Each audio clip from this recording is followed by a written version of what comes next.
सेवा लेने का शुक्राना, सबको सेवा मिली है, आपको सत्संग सुनने की सेवा मिली है, उसका भी शुक्राना। तो गुरुजी ने तो आज सच में यहाँ पे सचखंड ही बना दिया। मुझे लगता है कि लोग कहते हैं कि सचखंड क्या होता है। इतना प्यारा डिसिप्लिन था, इतना सुंदर आज ऑरा था यहाँ पे, इतना सबका ध्यान लगा हुआ था ना कि ऐसे लग रहा था कि इस धरती पे उतर के स्वर्ग सच में आ गया है। जब हम बड़े मंदिर में जाते हैं तो गुरुजी के बड़े मंदिर जो लोग गए हैं उनको पता है वहाँ पे कितना पवित्र ऑरा होता है, पिन ड्रॉप साइलेंट होता है, सबके फोन्स बंद होते हैं, कोई आपस में बातें नहीं करता, सिर्फ और सिर्फ उनका ध्यान पूरा का पूरा गुरुजी के दरबार या गुरुजी की जहाँ भी गुरबानी चल रही होती है। कोई जरूरी नहीं है कि हम मंदिर के अंदर बैठे हों, कोई पीछे बैठा होता है, कोई शिव जी की मूर्ति के पास बैठा होता है, कोई जोड़ों की सेवा कर रहा होता है, ध्यान होता है बस सबका। तो आज वैसा ही ध्यान लगा हुआ था। और इसमें ना बहुत बड़ा हाथ भी होता है उस परिवार का जो सत्संग कराते हैं, वो किस भाव से कराते हैं। अगर तो वो बड़े प्योर भाव से करा रहे हैं, बड़े उनके अंदर बड़ा वो है कि हमने गुरुजी को बुलाना है और हमने सिर्फ गुरुजी से ही कनेक्ट होना है, तो ऑटोमेटिकली आपको संगत भी वैसी ही मिलेगी। और जो खुद ही बड़े उलझन में रहते हैं ना, इधर उधर भागते रहते हैं, टेढ़े मेढ़े, दिमाग उनका टेंशन में ही रहता है, नेगेटिविटी में रहता है, तो आप देख लेना हमेशा आपको संगत भी वैसी ही मिलेगी जो मिसमैनेज करेगी। तो अभी कुछ सत्संग होते रहते हैं, जैसे मुझे भी कोई फ़ोन आ जाते हैं, कई बार मैं भी देखती हूँ कि आजकल सत्संग कोई ज़रूरी नहीं है। गुरुजी कहते हैं कि अपने 1000 लोगों को बुलाना है, 500 को बुलाना है, 100 को बुलाना है, तभी वो सत्संग गरिमामय होएगा। और ऐसा भी नहीं है कि 1000 संगत है तो आप मिसमैनेज कर दोगे। तो अभी हमने रिवाड़ी में बहुत बार सत्संग किया, कई जगह हमने किया, 1000 12 संगत होती है, पर इतना पिन ड्रॉप साइलेंट होता है कि बोलने की किसी को जरूरत ही नहीं पड़ती। एक बार बोल दो कि चुप रहना, और उन्हें पता है। सबसे बड़ी बात है कि एक्चुअली में वो उनको ये पता होता है कि बुलबुल आंटी खड़ी है, तो हमने थोड़ा सा डिसिप्लिन में रहना है। मैं हर बार ये बात कहती हूँ, मेरे लिए क्यों, मेरे से क्यों डरते हो, मेरे को देख के क्यों डिसिप्लिन करते हो, गुरु जी से डरो ना। मैं तो हर जगह नहीं होंगी, ऐसे बन जाओ, ऐसे सेवादार बन जाओ कि आप कहीं भी जाओ वहां पे कोई आंटी अंकल आपको टोके ही ना। बस जैसे आज बैठे हो ऐसे ही हर जगह बैठा करो। बहुत बार होता है इतना शोर होता है, कई बार टाइम पे जोत नहीं जगती, कई बार टाइम पे भोग नहीं लगाया जाता, कई बार ऐसे उछल कूद कर रहे होते हैं लोग कि रंगोली पे चढ़ रहे होते हैं, और फूल होते हैं तो फूल उठा उठा के गद्दी पे फेंक रहे होते हैं। हम तो कभी फ्लावर नहीं रखते यहाँ पे, क्योंकि देखो अब मेरी तो सच में गुरुजी रंगोली बहुत मेरा टेस्ट लेते हैं और बड़ी अच्छी रंगोली गुरुजी बनवाते हैं कि मुझे ऐसे लगता है कि मेरा एक भी फूल इधर का उधर होगा तो मेरे नंबर कटेंगे। मैं अपनी रंगोली क्यों खराब करने दूंगी आपको।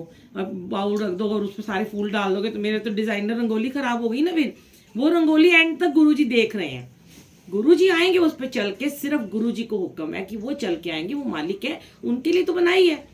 अब लोग क्या करते हैं, वहीं बाउल रखा होता है, पता ही नहीं होता, गद्दी पे फूल फेंक रहे हैं। अरे एक बात बताओ, हमारे आने से पहले गुरुजी ध्यान में आके बैठ गए, अब हम भी ध्यान में बैठे हैं, मगन बैठे हैं, अब कोई आ रहा है हमारे पे फूल फेंक रहा है, हमारा ध्यान नहीं भंग होएगा, फूल डाल रहा है हमारे को, फूल मार रहा है। अरे ऐसे नहीं करते हैं। कितनी बार गुरुजी, आज पता नहीं यही सत्संग शायद शेयर करवाना चाहते हैं कि गुरुजी गद्दी पे कोई फूल वूल नहीं डालने चाहिए, जितना मर्जी आप बाद में डांस करो, बर्थडे मनाओ, एनिवर्सरी मनाओ, गुरुजी का इवन बर्थडे भी हो, अगर आपको, जैसे हम फूलों की होली खेलते हैं, होली में तो हम इस तरह फूल फेंकेंगे जो एंड में जब सत्संग पूरा खत्म हो जाएगा। कई बार मैं ऐसी जगह पे जाती हूँ जहाँ पे मेरी सेवा नहीं होती, वैसे मैं जाती कम हूँ, मैंने देखा है गद्दी पे इतने फूल गिरे होते हैं और उसी में डंठल होते हैं, उसी में कांटे होते हैं। अरे गुरुजी इतने कोमल, इतने नाजुक, इतने प्यारे से हमारे सतगुरु जी, और उनको देख ही नहीं रहे हो, क्या डाल रहे हो, डंडियां फेंक रहे हो, या वो चीजें थोड़ी सी मैं चाहती हूँ कि लोग, वो आप लोग जहाँ जाते हो ना, जैसे आप लोगों को लगता है कुछ गलत हो रहा है तो बोला करो, अपनी अपनी सेवा किया करो, डरा मत करो, गलत होते हुए मत देखो, क्योंकि किसके लिए बोलोगे, गुरु के लिए। गुरु कौन है, हमारे हैं, हमारे पिता हैं, हमारे बंधु हैं, हमारे माता हैं, तो उनके लिए कुछ भी गलत हो तो टोक देना चाहिए। और कोई भी चीज़ है, जैसे समय पे गुरुजी का सत्संग शुरू होता है, मैं यही कहती हूँ समय से पहले आया करो, समय जब जोत जगने के समय से 5 मिनट पहले आया करो। तो यहाँ तो खैर बहुत अच्छा था, क्योंकि आंटी हमेशा कराती रहती हैं सत्संग, इसलिए संगत को पता भी धीरे धीरे चल गया है। पर फिर भी मैंने देखा है कई संगत रोज सत्संग में जाते हैं, फिर भी वो बहुत मिसमैनेज करते हैं, जानबूझ के करते हैं, वो खुद तो डिस्टर्ब होते हैं, अपने साथ वाले को भी साथ में तंग करते हैं। तो वो चीज़ों के लिए हम थोड़ी लाइट्स कम कर देते हैं कि कोई एक दूसरे को देखे ना, और अपना आराम से ध्यान लगाओ। क्योंकि ये जो 2 घंटे हमें मिलते हैं ना संगत जी, ये बड़े मुश्किल से मिलते हैं। आप और हम लोग सोचते हैं कि बड़े इजीली हमें अवेलेबल हो गए, हम तो पड़ोस में रहते थे, चलो हमारे सोसाइटी में तो रोज आना सत्संग होता है, हम आज नहीं तो कल चल जाएंगे, कल नहीं तो परसों चल जाएंगे, सुबह नहीं गए तो शाम को चल जाएंगे, 1 घंटा लेट चल जाएंगे। ये जो दरबार है, जो मैंने जैसे आपको बताया, सचखंड खुद धरती पे विराजमान हो गए गुरुजी महाराज। तो ये जो पवित्र ऑरा होता है, ये बहुत नसीब वालों को मिलता है। हो सकता है इन्होंने कितनों को बुलाया हो, ना आए हो सकता है कितनों को नहीं बुलाया, वो आ गए आज। उनको क्या पता था हम कहाँ जा रहे हैं। लेकिन जब आ जाते हो तो पूरा सरेंडर कर दो, इनके हो जाया करो। फिर ना सोचा करो कि यहाँ क्या होना है, अपना सब कुछ इनको सौंप दो। ऐसे ही बिल्कुल ध्यान में बैठ जाओ। जो बानी चल रही है, चाहे वो किसी की भी चल रही है। एक बार की बात है, एक बार मैं कहीं बाहर गई थी, दिल्ली से बाहर सत्संग था। तो जैसे हम तो अमृत वेले में रोज चलाते हैं, मुझे तो रोज नए भजन और नए शब्द ही चलाने होते हैं। मैं बहुत कम है जो मैं रिपीट करती हूँ, क्योंकि मैं डेली लाइव अमृत वेला चलाती हूँ। तो लोग बोलते हैं आप बड़े अच्छे अच्छे शब्द और भजन, पहले मैं खुद सुनती हूँ, पूरा टाइम लगाती हूँ, फिर उनको चलाती हूँ। मैं उनके मीनिंग होते हैं। कभी भी मैंने ये नहीं सोचा ये किस सिंगर ने गाया है, वो हरबंस जी ने गाया है, चमन लाल जी ने गाया है, कि सिद्धार्थ मोहन ने गाया है, या सोनिया अरोड़ा ने गाया है, या पुनीत खुराना ने गाया है, या राधा स्वामी ने गाया है। वो गुरबानी है, शब्द है। अगर शब्द, पहले हम 90 मिनट के शब्द चलाते हैं, लास्ट में हम 1-2 भजन चलाते हैं। अब उन्होंने एकदम से किसी ने इशू बना दिया कि ये कोई गुरु जी का सत्संग हो रहा है, यहाँ पे राधा स्वामी का क्यों चलाया। अरे अगर हमने आज वो सुना, एक ये नए कोई मैंने सुने हैं जिनका आज हमने चलाया था ना, गुरु मोहे अपना रूप दिखाओ, ये मैंने अमृतसर में भी अमृत वेला में चलाया। निहाल हो गए थे लोग, निहाल हो गए थे, आंसू बह रहे थे, कह रहे थे हमें बताओ ये किसने गाया है। मुझे क्या पता सिंगर की आवाज, मैंने चेक किया निरंजन दास कोई है, होंगे कोई नए सिंगर, पर मुझे उनके वर्ड सुने कि वो भाव होना चाहिए। ये बात में क्यों जाते हो, कहाँ बैठे हैं और यहाँ पे चल क्या रहे। अगर गुरबानी चल रही है कि आज मोरे आए हैं, आज मोरे आए हैं, ठीक है, औखी कड़ी ना देखन दे, गुरु ग्रंथ साहब के शब्द हैं। गाए अलग अलग, कितने हजारों लोगों ने गाया उसको, एक ही शब्द को लाखों लोगों ने गा दिया। अब ये मेरे सतगुरु जी तुसी मेहर करो, पता नहीं करोड़ों ने गा दिया होगा। उसके वर्डिंग पे जाया करो, ये ना सोचो वो गा कौन रहा है। अगर उसके गाने में आपको रस आ रहा है, आपकी लिव लग रही है, आपका ध्यान लग रहा है, तो वो भी तो ब्लेस हो रहा है जिसका गाना सुन रहे हो, जिसकी आवाज यहाँ ब्लेस हो रही है। तो कई लोग बहुत ज्यादा इशू बना देते हैं, मैं तो ध्यान नहीं देती इन बातों की तरफ, ये किसका चलाया था, ये किसका चलाया था। मुझे तो गुरबानी से मतलब है। वो बानी कबीर जी की है, वो बानी सूरदास जी की है, वो जिसकी भी बानी यहाँ पे चल रही है, गुरु नानक देव जी की चल रही है, गुरु अर्जन देव जी की चल रही है, बानी तो बानी है ना। बानी में ध्यान होना चाहिए। हमारा ध्यान कहाँ होता है, गलत बातों की तरफ होता है। अब मैं उठूं, जैसे ही सत्संग खत्म होगा, इन आंटी को मैं बोलूंगी आपने किसकी बानी चला दी थी आज। वो ध्यान तो है ही नहीं है ना कि उसके बाद कौन सा शब्द चला था। जरा पूछ लूं कि उसके बाद बताना आंटी कौन सा चला था, पर ध्यान वो है कि इसको टोकूं कैसे मैं, ये करा क्या है, ये ऐसे कैसे कर दिया। तो इस चीजों की तरफ ध्यान ना लगा के मैं इसलिए सत्संग आज आप लोगों के लिए नहीं शेयर करती हूँ, क्योंकि मैं YouTube पे डालती हूँ। बड़े सारे ऐसी संगत होती हैं जो क्वेश्चन आंसर करती हैं, क्योंकि यहाँ ये मेरा भी रोज टेस्ट लेते हैं गुरुजी। खड़ी होके जब मैं पूरे 2 घंटे ये बोलती हूँ ऐसे मत करो, ऐसे मत करो, चुप हो जाओ, फोन बंद कर दो, तो वो आपके टेस्ट हो रहे होते हैं। लास्ट में ये मेरा टेस्ट लेते हैं। जब संगत मुझसे क्वेश्चन आंसर करती है, वो मुझे भी देने होते हैं ना टेस्ट, जवाब तो देना होता है। क्योंकि अब गुरुजी ने अगर कोई टीचर को बना के खड़ा कर दिया है, उस बच्चे उससे पूछेंगे तो उसको आंसर तो देना पड़ेगा, नहीं तो वो बंगले झांकेगी तो अगली बार उस टीचर का कहना ही नहीं कोई मानेगा। ऐसे ही होता है ना। ये एक स्कूल है हमारा। इस स्कूल में जब आते हो ना, तो जो भी आपको ये प्रिंसिपल है हमारे, बैठे हैं अपनी गद्दी पे बैठे हैं, सेवादार खड़ा कर दिए, छोटे छोटे हमारे जैसे निकम्मे अदना से खड़े कर दिए सेवादार टीचर बना के कि इनको ऐसे कर दो, वैसे कर दो। हमें भी कहाँ कुछ आता था, ये रोज की सेवा कर करके ही इतने एक्सपीरियंसेस हो गए हैं। तो सेवादार जो भी आपको बोलते हैं उसका कहना मानना करो। कई बार होता है हम कहीं बिठाते हैं सेवादार, फिर पीछे पीछे घूमता रहता है, मेरे को टेक चाहिए। आपको पता ही नहीं है, अगर आपको टेक के बिना आज बिठाया गया है तो आपकी प्रॉब्लम्स को यहाँ पे ठीक किया जा रहा है। जब तक आप मूड़ों पे चढ़ के बैठोगे, जब तक आप टेक ढूंढोगे, वो ठीक होने वाला ही नहीं है कभी भी। ये मैं आपके सामने बैठी हूँ, इतनी स्लिप डिस्क रहती थी, प्रॉब्लम थी कि मेरे को डॉक्टर ने ज़मीन पे बैठना तो बिल्कुल ही मना किया हुआ था। खड़ी भी नहीं हो सकती थी मैं, या तो सीधे लेटे रहना है, बेड रेस्ट करना है, या थोड़ा चलना है, और इतने इंजेक्शन लगते थे। आज गुरुजी ने हर चीज़ ठीक करी है। मैं भी ऐसी ही दीवारें ढूंढती होती थी, पर जब गुरुजी मुझे कहीं आगे ऐसे कोने कोने में कहीं भी बिठाए थे, किचन में इधर उधर, फिर उन्होंने सत्संग में सुनवाई ये चीज़ें कि गुरुजी के टाइम के सत्संग, कैसे गुरुजी ने उनकी चीज़ों को ठीक किया कि जब तक हम उनकी कही हुई बात को नहीं मानेंगे ना, हम ठीक नहीं हो सकते। संगत जी याद रखना, ये जब हमें कोई सेवादार ने बिठा दिया तो वो उठ के चला गया, बात अलग है कि वो आंटी को आगे बिठा दिया।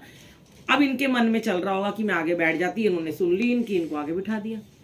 अब और सबके भी मन में चलता है कि हम आगे बैठ जाते हैं, पर जो जल्दी आएगा वही तो आगे बैठेगा, जो देर से आएगा वो पीछे पीछे जाएगा। तो इसीलिए कहते हैं टाइम पे आया करो, ताकि आपको आगे बैठने का मौका मिले। और ये घुटने, ये दर्दें, ये सारी ठीक हो जाएंगी। यहाँ जो आपको चाय प्रसाद मिलता है, जो आपको लंगर प्रसाद मिलता है, ये बहुत बड़ी ब्लेसिंग होती है।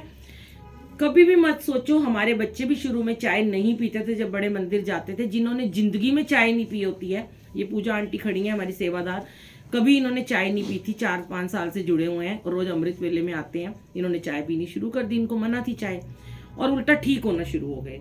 तो मैं मिर्चें नहीं खाती थी, पर मुझे गुरुजी ने उतनी मिर्च खिला खिला के मेरी अल्सर ठीक किया, मेरे पेट के सारे जख्म ठीक किए, जो मुझे बार बार टाइफाइड होता था वो ठीक किया। आज आते ही आंटी का हुक्म हुआ था मुझे, क्या नाम है आपका?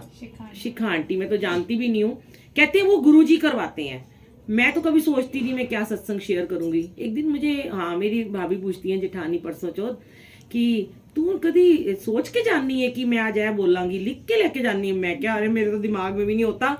कहते फिर संगत में देखती है। मैंने कहा हाँ, मुझे वहीं से आंसर मिलते हैं, कौन क्या कर रहा है, किसका क्या भाव चल रहा है, तो मैं शेयर कर देती हूँ। या मुझे कोई आके बोलता है, जैसे आंटी ने मुझे बोला कि आंटी मैंने आपका वो सत्संग सुना है, आपको गुरुजी सचखंड में ले गए थे, आप वो शेयर करना।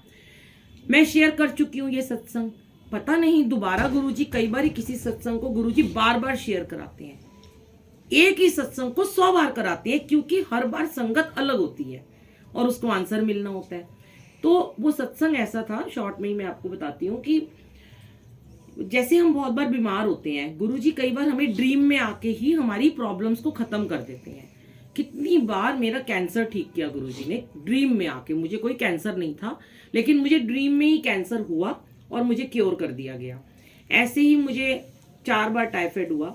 चौथी बार जब हुआ, डॉक्टर ने बोला कि आप बचोगे नहीं, मतलब बहुत बुरे तरीके से हुआ, ब्लड में पूरा इन्फेक्शन था और बहुत ज़्यादा ड्रिप व्रिप लगी हुई थी। मैं यूएस से आई थी, मुझे पानी नहीं सूट करता था, तो अब मैं पानी सिर्फ बिस्लेरी का ही पीती हूँ, घर में भी आरओ का भी नहीं पीती हूँ।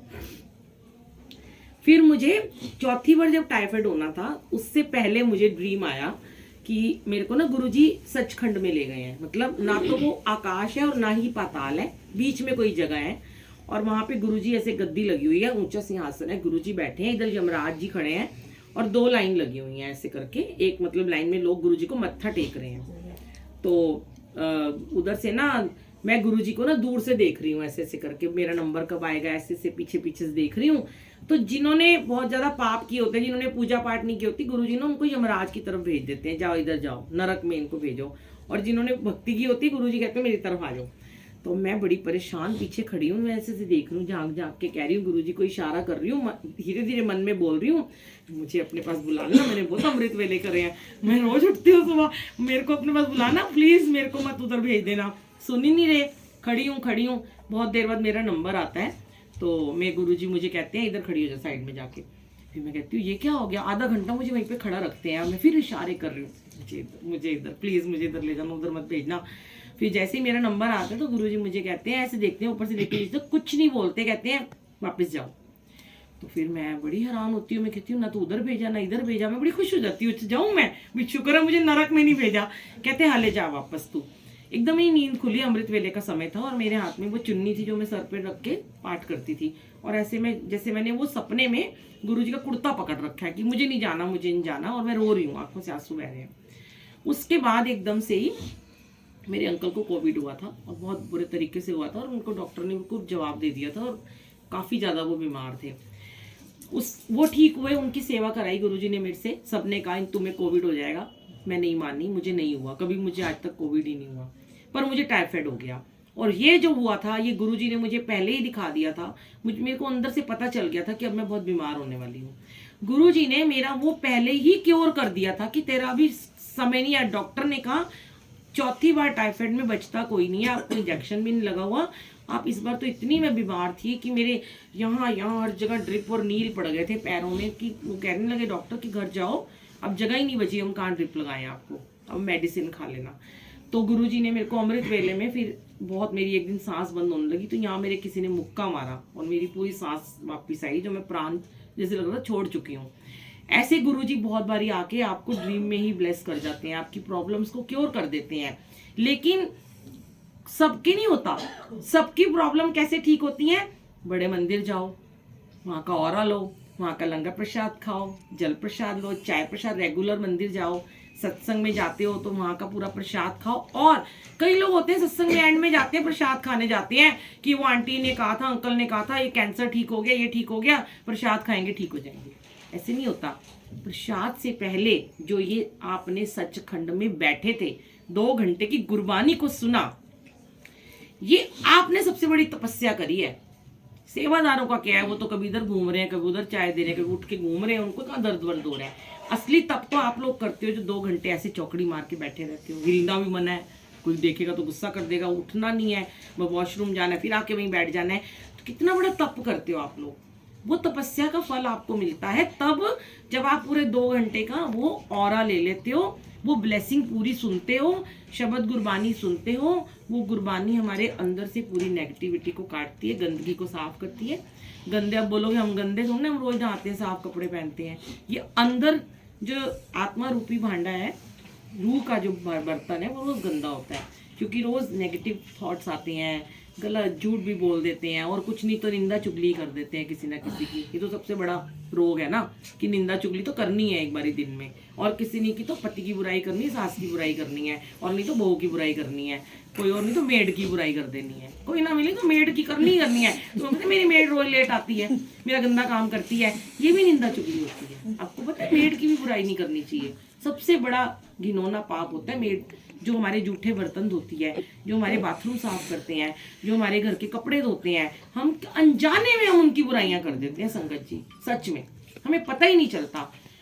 एक मेड आधा घंटा लेट आ जाए और उधर से सहेली का या मम्मी जी का फोन आ जाए, की कर रही है, की दसा एनी लेट आई है, हूं मेरा सारा ही काम लेट हो गया है।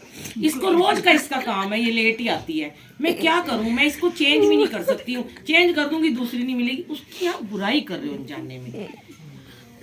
सोचो हम कर क्या रहे हैं, दिमाग लगाया करो, अनजाने में भी किसी की बुराई मत किया करो, बड़े पाप लगते हैं हमें, पर हम कर देते हैं। मैं भी पहले कर देती थी, अब मैं अपने अंकल को समझाती रहती हूँ, उसे मत बोला करो, उसे कुछ मत बोला करो, आप उसे कुछ मत बोला करो, आपके कर्म बढ़ते हैं। देखो मेरे कर्म बढ़ते हैं संगत जी। अभी तो मैं बड़ी हंसी आ रही क्योंकि हम ऐसे करते हैं, इसलिए सब हंस रहे हैं कि सब ऐसे ही करते हैं, और सच में करते हैं। और वो देखो वो जिसकी करते वो कितनी खुश हो रही है कि आज आंटी ने मेरी साइड ले ली है। आज के बाद ये तुम्हारी बिल्कुल निंदा, ये नहीं कि तुमने रोजाना लेट आना है।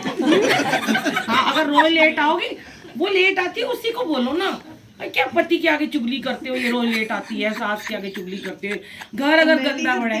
हाँ, कर्म बढ़ते हैं, इसलिए उनको तो ज्यादा मान। मैंने एक बार ना एक सत्संग शेयर किया था, बड़ा अच्छा लगा था सबको, आज फिर से करती हूँ। हम लोग क्या होता है, हमारी मेट 5 मिनट, मेरी मेट का भी टाइम है 9:30 का, 9:33 भी होते हैं ना, मेरा दिल घबराता है क्योंकि मुझे जाना होता है सत्संग में, और मुझे लगता है मुझे सारा काम करके जाना पड़ेगा, खाना भी वही बनाती है, कभी कभी मुझे 10:30 निकलना होता है। हालांकि मेरे हस्बैंड और मेरा बेटा बहुत अच्छे हैं, वो बोलते हैं कोई बात नहीं हम बाहर से खा लेंगे, मेरे अंकल बर्तन भी धो देते हैं, पर मैं ये सोचती हूँ नहीं कि हुआ वो सारा काम, वो आ जाए, फ़ोन कर देती हूँ कि हाँ वो रास्ते में है। तो एक दिन मैंने ऐसी सत्संग शेयर किया कि अगर आपकी मेड लेट आती है, पहले उसे पूछा करो, नहीं तो ये लेट क्यों आई है। अब हो सकता है उसकी घर में लड़ाई हो गई हो सकता है आने से पहले उसके पति ने उसको 10 गालियां दी हो, कला कलेश में आई हो, आते ही हम उसमें बरस पड़े 10 मिनट, 15 मिनट लेट क्यों आई है। अगर वो आई है, देर से आई है ना, तो उसको पहले बोलो बेटा क्या हुआ है, तू लेट क्यों आई है। अब वो बेचारी ना खुश हो जाएगी, अब वो उसको बोलो चल तू पानी पी ले, चाय पी, फिर काम शुरू कर दियो। अगर वो जेन्युइन में रोज, अगर एक दिन वो आपको ऐसे कह रही है, रोज कर रही तो बहाने बना रही है वो। लेकिन अगर आपने उसको गुस्सा कर दिया, बड़ी तेज डांट दिया, तो एक तो वो नेगेटिविटी लेके घर से आई थी, अब जब बर्तन मांजेगी तो कुर्ती कुर्ती मन में गालियां देती रहेगी। ये तो मालकिन है ही ऐसी, मैं तो इसको ना ही बताती तो अच्छा था। वो सारा आपका अपनी नेगेटिविटी उसने बर्तनों में निकाल दी। जिस बर्तन में आप खाना खाते हो, खाने में आटा गूंदेगी, कुछ भी करेगी, आपका कपड़े धोएगी, सारी नेगेटिविटी वही कपड़े पहन के आप ऑफिस जाओगे। तो वो चीजें जो है, छोटी छोटी चीजें हैं, हमें खुद को ठीक करनी होती है संगत जी, तब हम दूसरों को ठीक कर सकते हैं। अगर आपने उसको कह दिया पानी पी ले बेटा, फिर काम कर लियो, मैं कहती हूँ आपको इतनी दुआएं देगी, इतनी दुआएं देगी ना, ब्लेसिंग ब्लेसिंग। वो दिल में ये कहेगी हाय शुक्राना, कितनी अच्छी है मेरी मैडम, घर में पति था ऐसा और इन्होंने मुझे प्यार से पानी पूछ लिया। तो उनकी दुआएं लिया करो, ब्लेसिंग लिया करो। बहुत सत्संग है, सुनाने बैठी तो पता नहीं टाइम बहुत हो जाएगा। कोई जैसे गाड़ी लगा जाता है, एक बार ना गाड़ी किसी की लगा दी पीछे, मेरी गाड़ी के पीछे रानी बाग में किसी ने लगा दी, ना कोई नंबर लिखा ना कुछ लिखा, चली गई मैडम जी शॉपिंग करने, मुझे कहीं हॉस्पिटल जाना था। 1.25 घंटा वो बद्दी का वहाँ फोन नहीं था। उस 1.25 घंटे में मैंने उसको कितनी नेगेटिविटी भेजी होगी। बस वो तो सिर्फ गाड़ी लगा के अपना शॉपिंग कर रही है। पर हमें वो चीजें भी सोचनी है कि अगर हम जा रहे हैं तो कोई हमें कितनी बद्दुआएं दे रहा होगा। बद्दुआएं नहीं दी होंगी, पर मैं कलश तो रही थी ना, सारी कलेश उसके ऊपर चला गया। वो आई, मैंने उस पर बड़ा चिल्लाया कि तुमने क्या क्यों, सॉरी उसने बोल दिया, गाड़ी हटा ली, पर मैंने तो अपना भी खून जलाया और उसको भी बहुत सारा कुछ मन में बोला। तो उन चीजों का भी हमें ख्याल रखना होता है कि कोई अनजाने में हमें नेगेटिविटी ना दे जाए, हम ऐसा कोई काम ही ना करें कि हमें कोई अनजाने में बद्दुआएं दे रहे हैं। इसलिए हमें ब्लेसिंग्स लेनी चाहिए, ऐसे कर्म करने चाहिए। यहाँ सिर्फ गुरुजी हमारे कर्म ही कटवाने आते हैं। अब मेरे से सत्संग ऐसे ऐसे शेयर कराते हैं, कोई ये कोई सत्संग शेयर कर रही है आंटी, पर लोग जब बोलते हैं ना यूट्यूब पे कि आंटी हमें आंसर मिला, हमने अपनी मेड को जाके आज बड़ा प्यार किया है, मैं धन्य हो जाती हूँ। जब वो कहते हैं हमने अपने ड्राइवर को, पहले मेरे अंकल है गाड़ी साफ करने वाला आता है, वो कभी गुरुजी के मत्था नहीं टेकता था, अमृत वेले में 40 दिन आया, रोज मत्था टेकता था, हमारी चाय बन जाती, वो बाद में आते। एक दिन मैंने उनसे कहा उसकी चाय भी बना के रख दिया करो, दोबारा से उसकी चाय बनाते हो? कह रहे नहीं, फिर वो बनी हुई चाय थोड़ा ना पिएगा, स्पेशली उसके लिए चाय बनाते हैं, इलायची कूट रहे होते हैं जैसे हमारे लिए करते हैं। तो वो मत्था टेकता है, गुरुजी कमरे में बैठता है, फिर बाहर आके चाय पीते। वो मुझे कहता है आंटी जब तक मैं गुरुजी को नहीं मानता था, गाड़ियां साफ करता हूँ, मेरे पर्स में एक 100 का नोट नहीं होता था। कहता है आपने मुझे एक पॉकेट स्वरूप दिया था, मैंने उसे अपने पर्स में रखा, पता नहीं तो उस दिन से लेके आज मेरे हर रोज मेरे पर्स में 1500-2000 रुपये पड़े ही रहते हैं। तो उसको इसलिए नहीं दिया गुरुजी का स्वरूप तुझे पैसे मिले, वो जुड़ गया और वो दुआएं दे रहा है, उसकी दुआओं से हमें भी दुआएं मिल रही हैं। और जो लोग इतनी सारी रोज सुबह आके मुझे ये बोलते हैं कि आंटी हमने भी, हमारी मेड बड़ी खुश रहने लगी है, पहले बहुत ऐसे चिची चिची करती थी, छुट्टियां करती थी, अब छुट्टी नहीं करती, टच वुड है, मेरी मेड कभी छुट्टी नहीं करती है। मैं हमेशा यही बोलती हूँ, लोगों को देखती हूँ रोते ही रहते हैं, बिना बताए छुट्टी कर दी, वो करती नहीं है, वो एक्स्ट्रा छुट्टी के पैसे ले लेती है, पर मैं उसे छुट्टी नहीं देती हूँ, कभी मजबूरी हो तो कर लेती है। थैंक यू गुरुजी, सबको ऐसे ही बनाना, सबको ऐसे ही मेड देना, अच्छे अच्छे सबको ड्राइवर देना, क्योंकि ये बहुत जरूरी चीज़ है। कहते हैं खुद तुम चाहे कुछ करो ना करो, पर मेड बीमार नहीं होनी चाहिए हमारी। तो शुक्राना गुरुजी, लख लख शुक्राना, अनंतम शुक्राना, सेवा कराने का, सेवा सुनाने का शुक्राना, सत्संग कराने का शुक्राना। अंकल की आज मैरिज एनिवर्सरी है, आंटी अंकल की मैरिज एनिवर्सरी